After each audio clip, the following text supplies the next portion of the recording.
My name's Ezra Clark, and I'm going to tell you a little bit about the early days of my adventure with DEMS and how we went about designing all these cells that we just heard about and that Jim told us all about. So all of this is going to be in the context of electrochemical CO2 reduction and utilizing DEMS to get new insights into this reaction, not only what a catalyst can produce at a given applied voltage, but also how the catalyst makes those products. And so just a little bit of background on the topic of the discussion. Really what our interest here is developing an entirely new paradigm, a new way to generate fuels and chemicals using renewable electricity. So we've all heard that we have global warming challenges. These challenges are due to our emission of carbon dioxide into the environment. And so what we would like to do is to develop a technology like you see on this slide, where we take CO2, we take renewable electricity, we combine them into an electrochemical reactor and drive the electroreduction of that CO2 into fuels and commodity chemicals.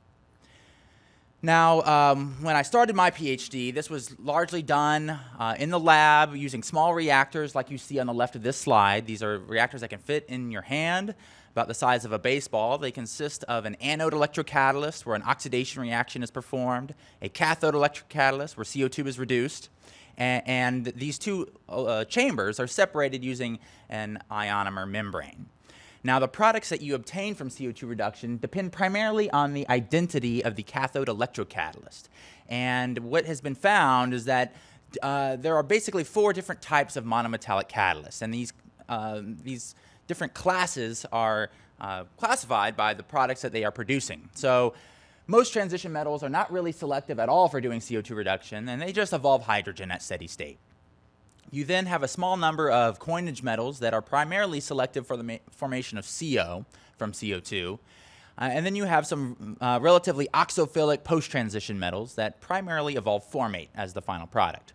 And then you have copper. And copper is really special and really unique because it's the only monometallic electrocatalyst that can produce a variety of different multi-carbon hydrocarbons and promising chemical feedstocks. So let's take a little bit of a closer look at copper.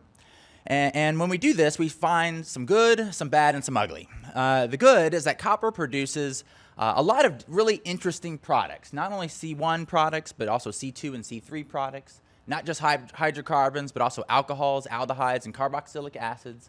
In fact, a lot of the world's most abundantly produced chemicals are produced by this reaction. So there's a lot of possibility here. But the bad is that copper takes a lot of extra voltage to drive this chemistry. And in fact, what you see on the left is that most of these chemical products should take about 0 volts versus RHE to produce. But copper really takes about 1 volt of excess potential to drive the reduction of CO2 to those products. And not only that, but when you apply that voltage, copper is not just producing one of these products, it's producing all of them, all 16 of these products in a big mixture that then has to be separated. And that, of course, is very energy intensive. And then comes the ugly. And the ugly is that we have known about this chemistry for a long time, about over 30 years. And today we are still testing copper, the catalyst that was discovered 30 years ago. And despite 30 years of effort by many different individuals, we really haven't made significant progress in developing new catalysts. So when I started my PhD, my first project was to use DEMS to study this reaction. That was pretty much how it was defined.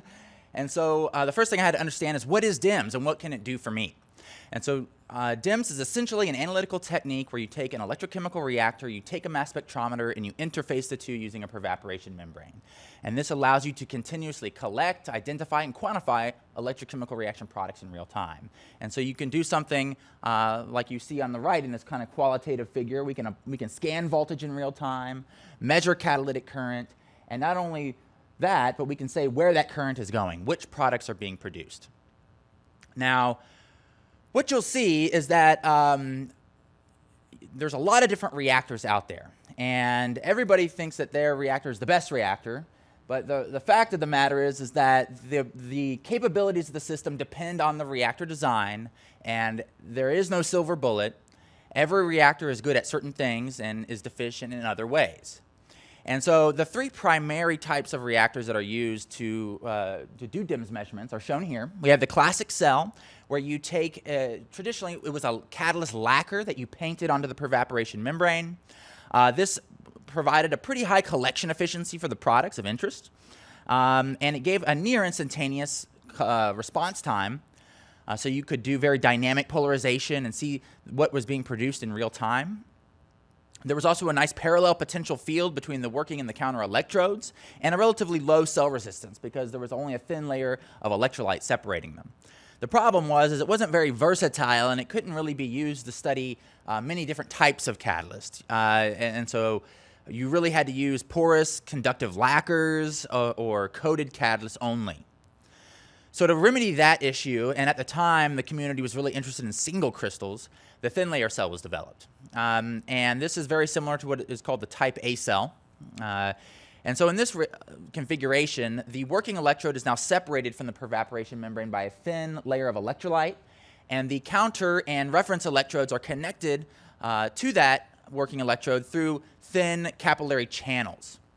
And this, still yields a pretty high collection efficiency under stagnant electrolyte conditions. But of course, some reactants, like CO2 reduction, need to be continuously supplied with reactant. And when you flow the electrolyte, you tend to sweep the products out of the chamber before they have had time to diffuse across that thin layer of electrolyte. And as a result, the collection efficiency drops off precipitously. Also, that thin layer tends to result in much slower response times. And because of the fact that you've connected the other electrodes off of these capillaries, there's not a parallel potential field. There's a relatively high cell resistance. But the good thing is that it could work with a lot of different materials. You could use nanoparticles and drop cast them onto the carbon rod. You could use single crystals. You can use many different things.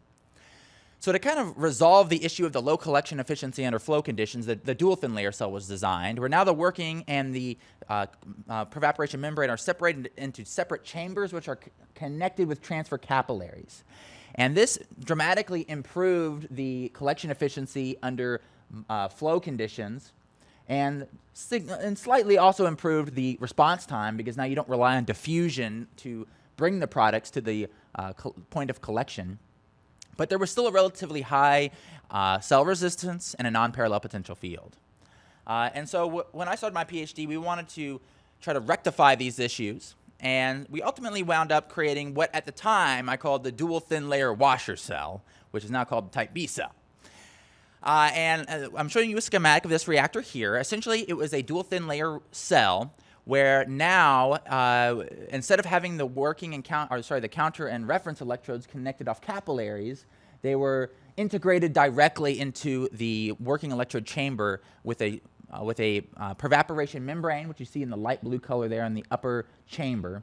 And so this resulted in a significantly lower cell resistance and a parallel potential field. I'm also showing a photograph there of how we accomplished this.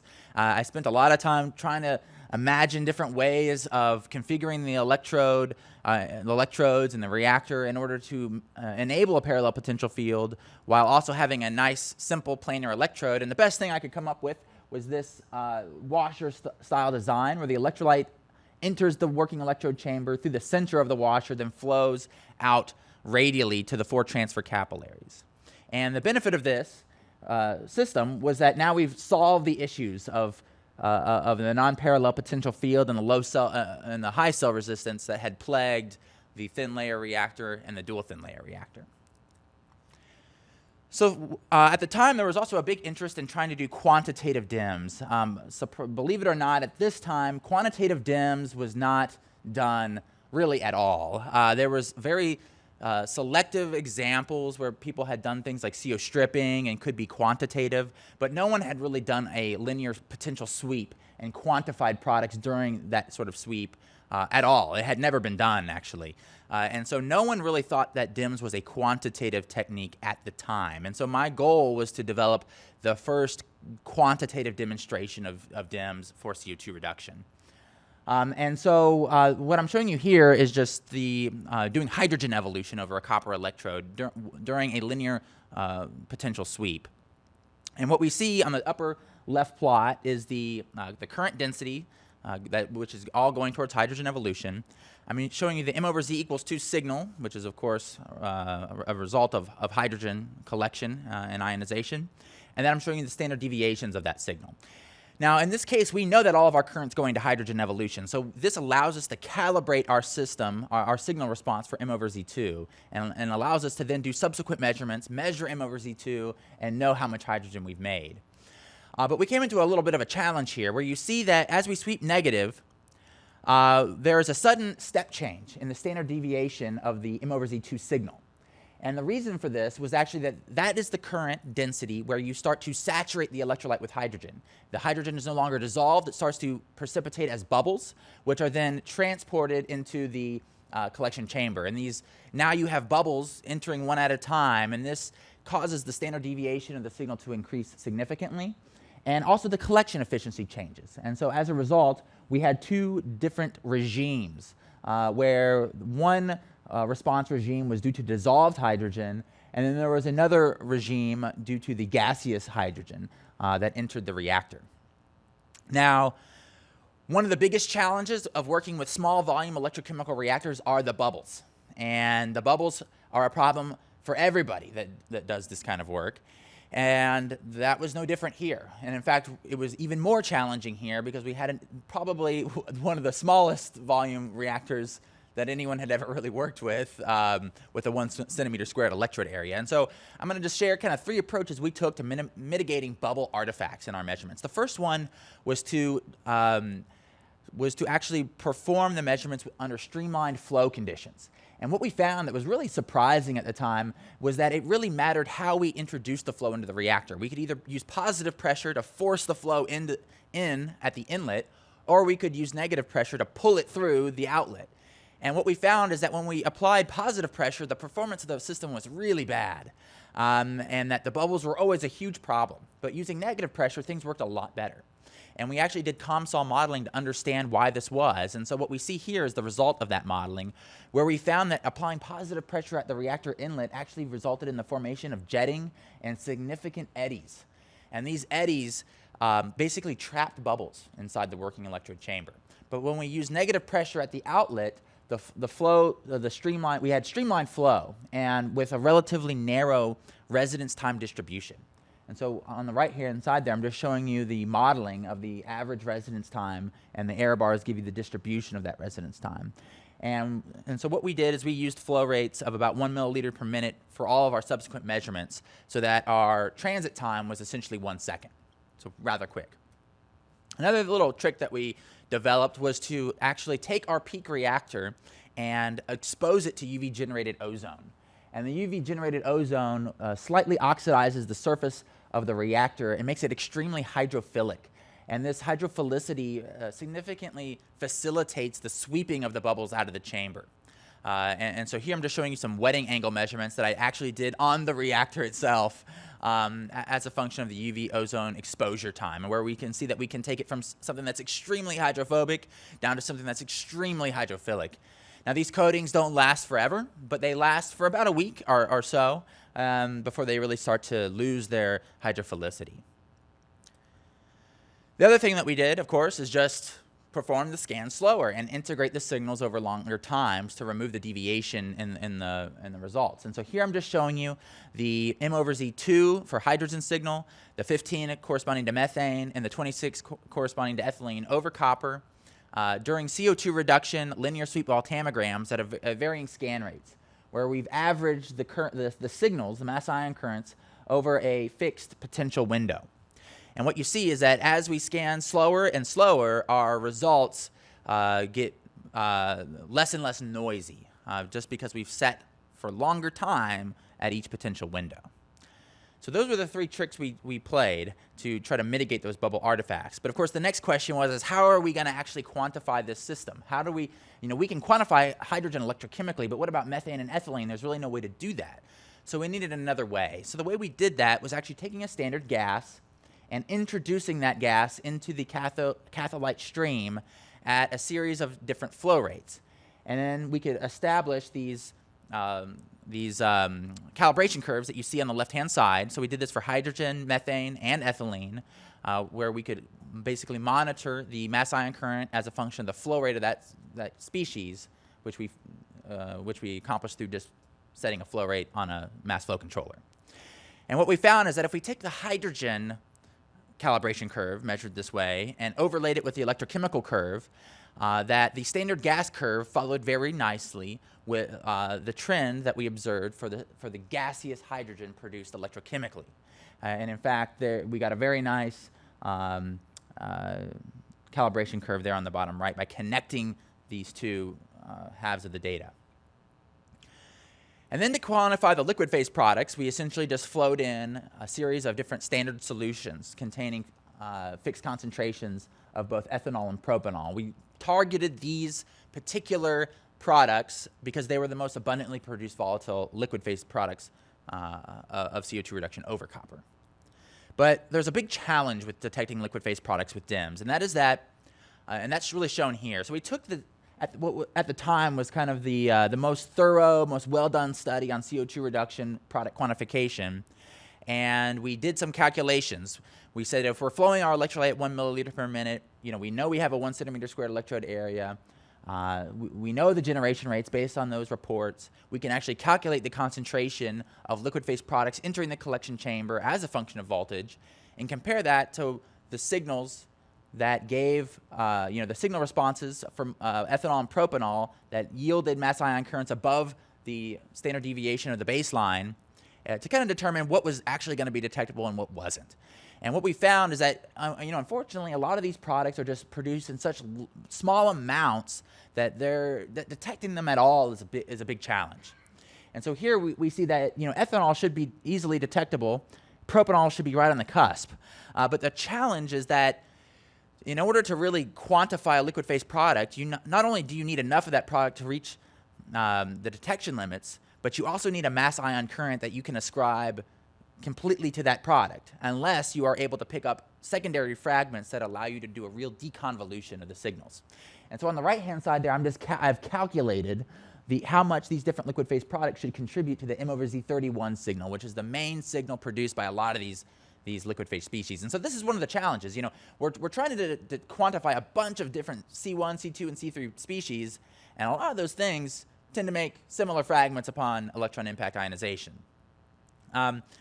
But at the end of the day, we were actually able to do linear potential sweeps over copper, use our calibration curves, and compare it to what had been done in that paper that I just showed you, that rigorous study using conventional analytical approaches.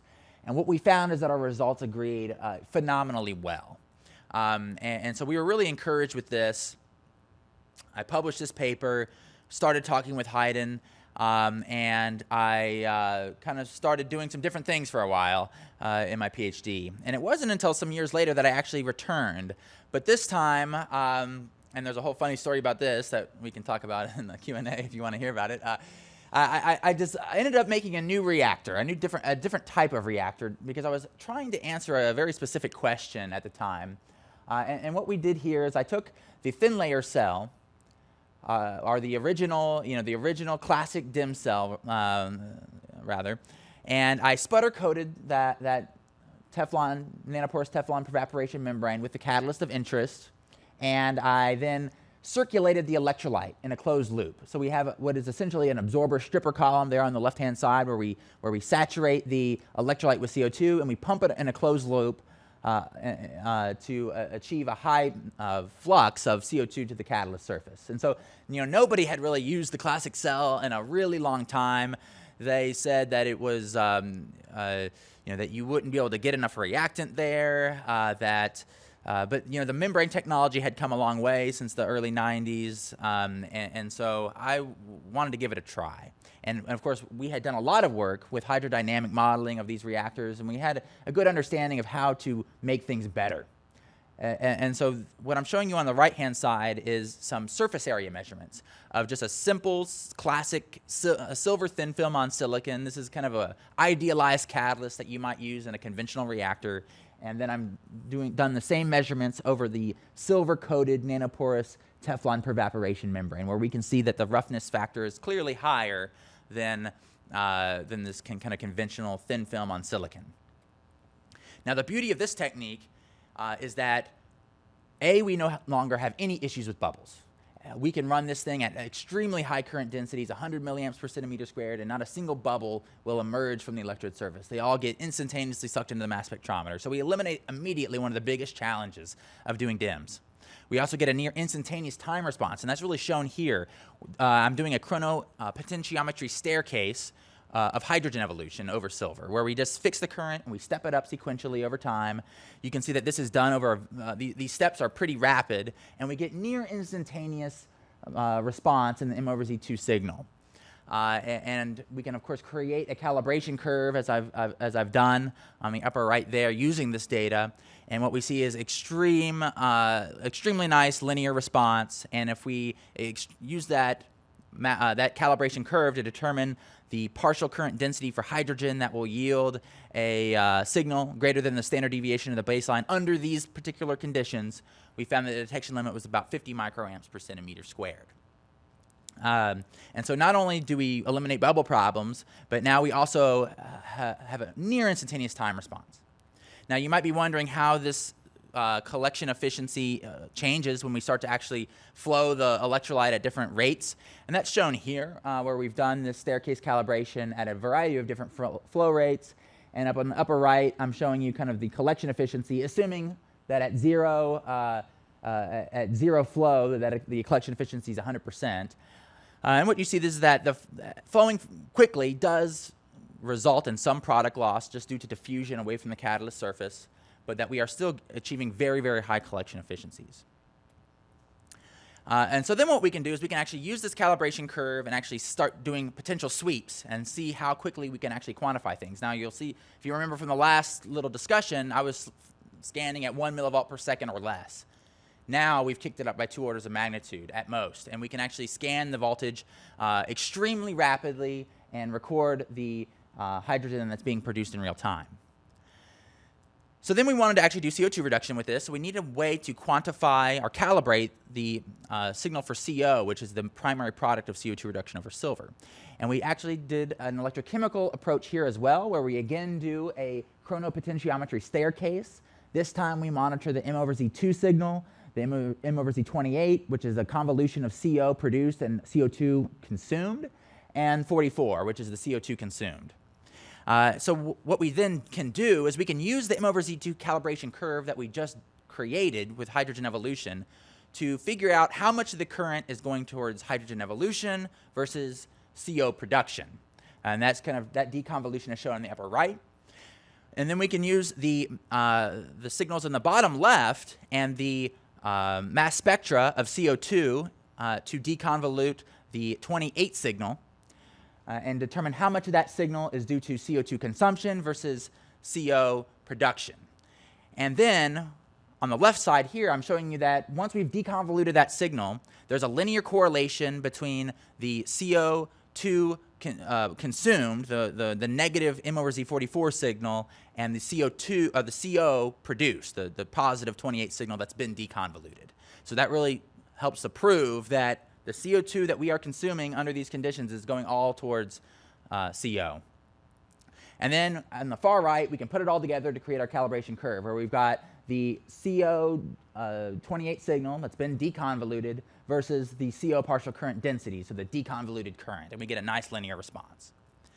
Now, at this point, I want to, you can imagine that the performance of this setup is really going to be dependent on that catalyst thin film and how we've coated it onto the evaporation membrane. And so the question becomes, you know, did we optimize that? And the answer is yes, and I think now you understand enough to understand how we actually did that. And so on the upper part of this slide, I'm showing you just scanning electron micrographs of that nanoporous Teflon membrane coated with different thicknesses of silver. And on the bottom left, I'm showing you the slope of the hydrogen calibration curve. And on the right, I'm showing you the max CO signal that we could get during the CO calibration. And what you see is that the hydrogen calibration slope is fairly constant until the thickness goes above 400 nanometers. And the reason for this is that it can be seen in the micrographs. We start to plug up the pores of the membrane and significantly reduce our collection efficiency, which reduces the response of the mass spectrometer to a fixed current density of hydrogen. On the right, we can see that things aren't quite as simple for the CO case, At first, as we increase the thickness of the coating, the max CO signal goes up because our catalyst surface area has gone up. But eventually, you start to plug the pores and your collection efficiency drops. And so what we determined from this data is that a 400 nanometer coating was optimal. And that was used for the subsequent measurements. So the first thing that we did was we did a linear potential sweep over silver at 5 millivolts per second. And that's shown in the upper left plot. And we compared it to the conventional approach. We took that same catalyst, we put it in a conventional H-cell type reactor. We sent the effluent coming out of that reactor to a GC and just measured the product distribution how it had always been done. And what we found is that there was exceptional agreement between the two approaches, showing you the accuracy of the product quantification by the DEMS approach. But we also got additional information that you could not get otherwise. And that's really shown on the bottom left. We have a direct measure of the local CO2 concentration using the M/Z44 signal. And we can actually observe concentration polarization while we are doing these catalytic activity measurements. And what was really interesting is that we could actually make a plot of the percentage of CO2 that was depleted at the surface of the catalyst as a function of the CO partial current density. And what we see is that at low currents, the two are more or less linearly correlated. But as you go to higher and higher current densities, you start to have CO2 depletion in excess of what you would expect based on the amount of CO that you've evolved. And this was something that we had predicted and that had been known, that had been predicted by others as well to occur, and that this was really a result of the aqueous CO2 chemistry that I'm showing you in the bottom right of the slide. You know, when we're doing CO2 reduction, we're not just evolving these hydrocarbon and alcohol products, we're also evolving hydroxide anions. And these hydroxide anions elevate the local pH near the cathode surface. And this pushes the thermodynamics of the reaction you see there, CO2 plus hydroxide going to bicarbonate, to favor the bicarbonate. And so we were actually able to directly observe this in action. So then I thought, well, what happens if we scan faster? Can we actually eliminate that phenomenon? And so here what I'm showing you is that same CO2 reduction activity measurement over silver as a function of scan rate, and now we've kicked it up by 2 orders of magnitude. We're scanning at up to 100 millivolts per second. You know, this is way faster than anybody had ever quantified electrochemical reaction products before. And what we see is that, in fact, if we scan above 10 millivolts per second, we start to see that the intrinsic activity is captured to more negative potentials than you are able to observe at lower scan rates. So our CO partial current density is elevated in the region of about minus 1.2 to minus 1.4 volts. And so if we actually create that plot again of the percentage of CO2 depleted as a function of the CO partial current density, we can see that rapid scans start to eliminate the effects of CO2 reacting with hydroxide anions. And so we cut down on this chemical CO2 consumption pathway, and as a result are able to measure intrinsic activity to more negative potentials, or in other words, higher rates of reaction, because we just haven't done things at steady state. And so at this point I was kind of curious, you know, I had just gotten done writing this best practices paper talking all about hydrodynamics and how they impact the activity of silver, and this is the data from that study where I was using the conventional reactor, you know, applying a voltage for 1 hour, building up the products, sending that effluent to a GC, you know, stepping more negative, doing it again, and then I went through and I changed the flow rate of CO2, and of course these reactors are mixed by the column of CO2 bubbles. And what we found is that the hydrodynamics of the reactor significantly impacted the activity of silver and the Faradaic efficiency for things like hydrogen and CO. And the whole point of this manuscript was to make the community aware that just because you've measured something doesn't mean it has intrinsic value. You need to be sure that what you've measured is not significantly inhibited or influenced by mass transfer effects. And this was a real, this was a huge effort for me. It was actually an undergraduate that I was advising at the time who did most of the measurements. But the total measurement time here to collect this data was about 60 hours. So I was like, how quick could I get this similar trend using the DEMS system? So I did a series of, I changed the flow rate, hit go, change the flow rate, hit go. And I was able to basically capture the same trend in about 15 minutes, or less than 0.5% of the time that it actually took me to do it in the study that I had just finished. So I think that really illustrates how fast DEMS can be and how quick it allows you to establish trends in catalytic activity. So then we switch over to copper, and here's where you see the real third benefit of this approach. Because we are collecting the products at the electrode-electrolyte interface where their concentration is the highest, this gives us an exceptionally high collection efficiency and allows us to observe 9 different products. These are actually deconvoluted signals. I'm not going to really go into how we do this deconvolution. It's in the papers if you're curious, but we can actually see many different products. This is the most that have ever been reported for CO2 reduction over copper. As far as I know, no one has matched this even to this day. So then what we really wanted to know is, can we use this information to actually get mechanistic insights? And at the time, there was very little understood about the mechanisms of CO2 reduction. We knew that CO2 first formed surface CO on copper, and we knew that it was the reduction of this CO that was the rate determining step. But that only takes 2 electron transfers to get to CO. And some of these products we're producing take 18 electron transfers. So what is happening on the surface between the CO and the final product? No one really knew. But there were some interesting results out of Mark Coper's group where he took various 2-carbon oxygenated products of CO2 reduction, like glyoxyl and acetaldehyde, and he reduced them using an OLIM setup. And he was able to see that the evidence that glyoxyl was first reduced to glycolaldehyde, and that glycolaldehyde was then reduced to acetaldehyde and then ultimately ethanol, and that acetaldehyde, glycolaldehyde also underwent that process. And so we had developed this kind of picture here, and I had a colleague who was doing some theory, but at the time, a lot of people, this paper had been published, but it went kind of ignored, and there was a lot of theory being done. Nobody was calculating that this was the mechanism. They all had other mechanisms that they had invoked to get to these final products, and nobody was really saying that it was a cascade reduction of a variety of different oxygenated species. So what we then did is we took our data that we had measured over copper, and we normalized the signals by the partition coefficient, by the volatility of the different species. And what we found was that the composition of the products within the local reaction environment was vastly different than what you would find in the bulk. In the bulk, you get a lot of primary alcohols and not a lot of primary aldehydes.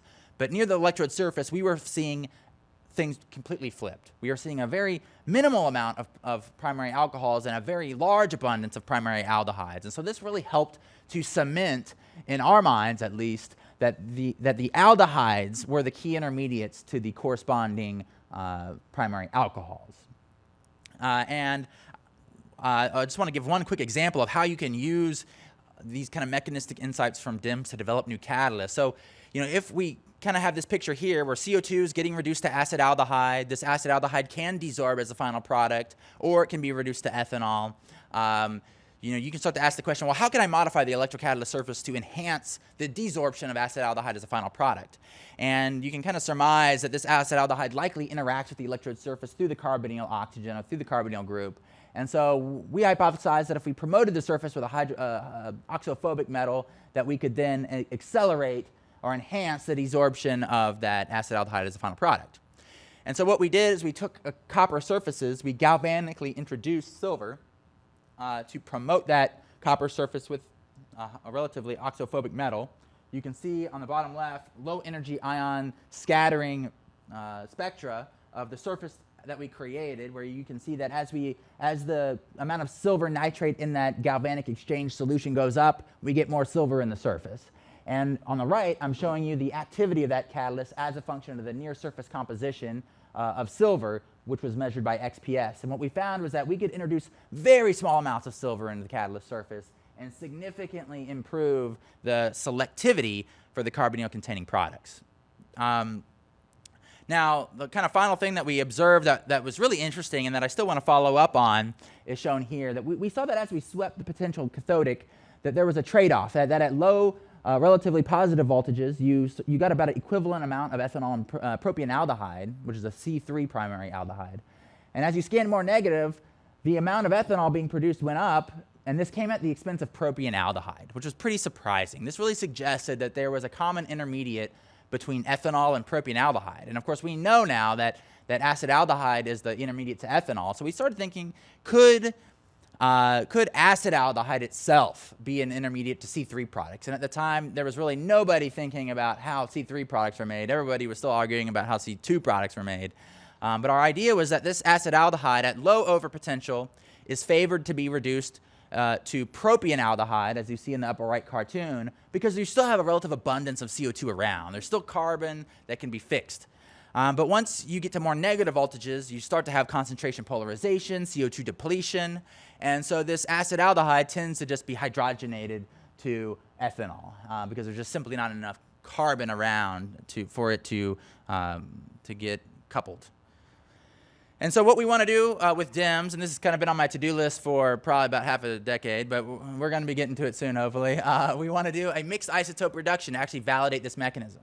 This is the kind of experiment that DEMS allows you to do. We can take a C12 acetaldehyde and reduce it over copper in the presence of C13CO and look for propionaldehyde that's got one carbon-13.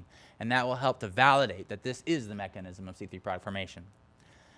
So I'm a little over time, but in conclusion, I hope I've convinced you that DEMS is a really interesting technique for a variety of reasons. It is fully quantitative and gives product activity measurements that are in complete agreement with conventional approaches, but it's much more rapid, as you saw in my little example there over silver. We can scan voltage at up to 100 millivolts per second, record product distributions in real time. It's extremely sensitive. Over copper, we can see 9 products in real time using the modified type B cell. It provides insights into the local reaction environment. These are insights that you could not obtain any other way, easily at least. And in so doing, provides an opportunity to get some insights into the mechanism of reaction by observing the production of transiently produced products. And finally, it enables dynamic isotope studies. And so you might be wondering what my group has been doing since 2018, since that was the last thing I showed you today. You'll hear all about that from my student, Abby, who will be up in just a moment. So with that, I would just like to thank some folks. Got my group photo there, but of course, none of them were really involved in any of the work I showed you. Really, a lot of the work I showed you today was really done back in my graduate school days. So I've got to thank Alex Bell, my doctoral thesis advisor, Minesh Singh, who was a theorist who worked with me back in those days and did a lot of the COMSOL modeling to help me understand why the bubbles were getting trapped when I forced the electrolyte into the inlet. He's now a professor at UIC. I got to thank Eric Granlund. He was the machine shop fellow who prototyped these reactors for me for the first time. And of course, several folks at Hiden. Mark, definitely got to thank him, and definitely need to thank Jerry, who unfortunately isn't here with us today, but he was my my lifeline when I had a question about the mass spec. Jerry was the guy I went to, and it's been since probably about 2017 since I've seen Jerry, but hopefully one of these days I'll run into him again at one of these Hiden things. So without that, with that, I would like to thank you all for your attention and be happy to take any questions you might have.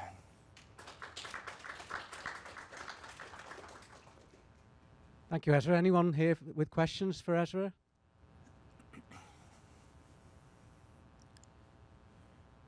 We got one up here in the front. Thanks, Ezra. Nice talk. Thank you. I was wondering, I know you were saying that the measurement times are pretty short, but when you recirculate the electrolyte, do you have accumulate of bicarbonate, and does the pH shift across the scale of the measurement? Yeah, so we didn't really observe any sort of like transient changes in the so typically when we do these measurements, we have a pretty large reservoir of electrolyte. So it's over 100 milliliters, and so the you know, you can just do some calculations to see. You really would have to run it for a pretty long time to really significantly alter the bulk composition of the electrolyte. One of the things that we did have a rough time with was really convincing the reviewers here that we had done the normalization correctly, that we really had an abundance of aldehydes at the surface, and proving that was rather difficult. And so what we ended up doing is I connected the DEMS reactor to a pump system, and then Prevaporate, I sent to a cold trap that was cooled by liquid nitrogen. And then that allowed me to condense the things that I was detecting by DEMS and then analyze them using a conventional analytical tool. So I froze out that Prevaporate. I then thawed it out, turned it back into a liquid, and put it into an HPLC. And that allowed us to actually show that, yes, in fact, there was a lot of aldehydes in the Prevaporate, and that I didn't just make a mistake with the normalization there. Yeah. Okay, thank you, Ezra. Thank you.